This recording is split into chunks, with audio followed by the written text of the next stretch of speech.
이태원 사슴 가면의 추억 들려드리겠습니다. 안녕하세요. 익명의 힘을 빌려 말씀드리면 저는 사탄 숭배자입니다. 2년 가까이 숨겨왔던 일에 대한 마음의 짐을 덜기 위해 이 글을 씁니다. 제가 저작권을 포기하는 이유는 누군가의 생사를 알기 위해서입니다. 실화가 아니라고 오해하실까봐 자세히 적었습니다. 그만큼 이야기가 길어진 점은 양해 부탁드립니다. 과거에 저는 부모님의 영향으로 동성애를 악마로 여기는 독실한 기독교인이었습니다. 하지만 10여 년 전 불미스러운 일로 감옥을 경험했고 저를 저주하는 사람들이 늘어나기 시작했습니다. 그들이 죽기를 바라는 마음에 저는 악마를 숭배하는 종교에 관심을 갖게 되었습니다. 일부러 한국 기독교에서 악으로 규정하는 일본 댄리교로 개종했고 이태원에서 동성애도 경험했습니다. 돌이켜보면 이태원은 저와 인연이 깊은 곳입니다. 10대 시절에는 예수님 코스튬을 하고 성경책을 나눠주는 봉사활동을 했습니다. 하지만 개종 후에는 귀신 코스튬을 입고 술을 마시며 춤을 췄습니다. 영화 조커를 보고 조커 분장을 한 채 KBS 거리 인터뷰를 한 적도 있습니다. 이태원 압사 사고가 나기 전에는 가오나시 코스튬을 하고 할로윈을 즐기기도 했습니다. 먼저 희생자분들의 명복을 빕니다.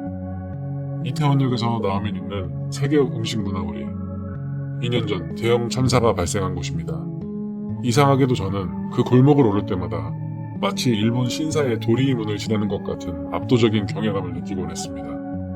저는 그 기운을 빌려 술집을 찾는 척 6번이나 골목을 돌며 제가 저주하는 사람들과 그들의 자녀가 불행해지기를 바라는 소원을 계속 중얼거렸습니다. 지금 생각하면 어리석은 행동이었지만 당시에는 진심으로 믿고 있었습니다.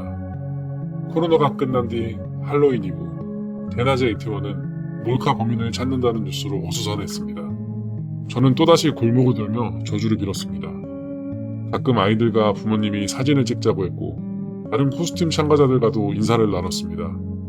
언덕을 올라 오른쪽으로 가면 예거마이스터 사슴 그림과 심청의 그림이 걸린 유명한 술집이 있었습니다. 그 술집 앞에서 거대한 사슴 가면을 쓰고 디제잉하던 청년과 눈이 마주쳤습니다. 그는 제게 수줍게 눈인사를 했고 저는 자연스럽게 술집 안으로 들어갔습니다. 지하 칵테일 바에서 보드카 마티니를 주문했는데 마침 그 청년이 바텐더를 맡기로 했습니다. 제가 가면이 멋지다고 하자 그는 사슴이 아니라 바포메트라고 정정했습니다. 냅킨 위에 별을 그리고 그 안에 염소머리를 그려 보여주었습니다. 그는 자신이 마실 보드카 마티니를 만들어 저와 함께 마셨습니다. 대화를 나누며 그 역시 저와 비슷한 이유로 악마를 숭배하게 되었다는 걸 알게 되었습니다. 그의 소개로 같은 성향의 사람들을 여럿 알게 되었고 그 후로는 매년 할로윈마다 함께 술을 마시고 춤을 추게 되었습니다. 해가 갈수록 이태원 할로윈은 더 유명해졌고 오징어 게임 열풍까지 겹치며 엄청난 인파가 몰리기 시작했습니다. 그리고 사고가 난 해 저는 오징어 게임 참가자 복장을 하고 평소처럼 이태원을 찾았습니다. 인파에 밀려 세계 음식문화거리를 6번이나 돌게 됐습니다. 술집 간판은 예전 사슴 그림 대신 거대한 그림 리퍼 그림으로 바뀌어 있었습니다. 술집은 사람들로 가득했고 사슴 가면 청년은 저를 지하 칵테일바로 데려갔습니다. 그곳 바닥에는 펜타그램이 있었고 촛불이 켜져 있었습니다. 박시탈 가면을 쓴 사람들을 포함해 처음 보는 사람들이 매우 엄숙한 분위기 속에 앉아 있었습니다. 불편함을 느낀 저는 술값을 내고 집에 가려 했습니다.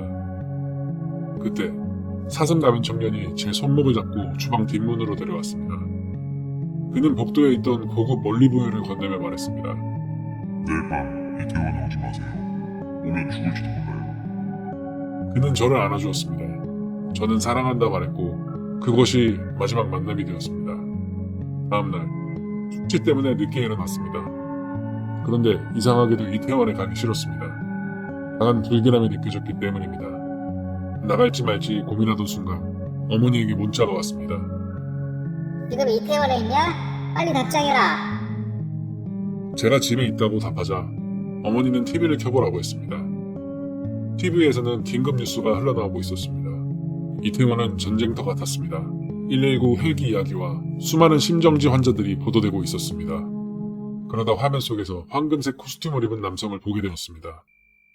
그는 사슴 가면 청년이 친형이라고 소개했던 사람이었습니다. 그 장면은 지금도 제게 큰 트라우마로 남아 있습니다. 멍하니 TV를 보다가 문득 이런 생각이 들었습니다.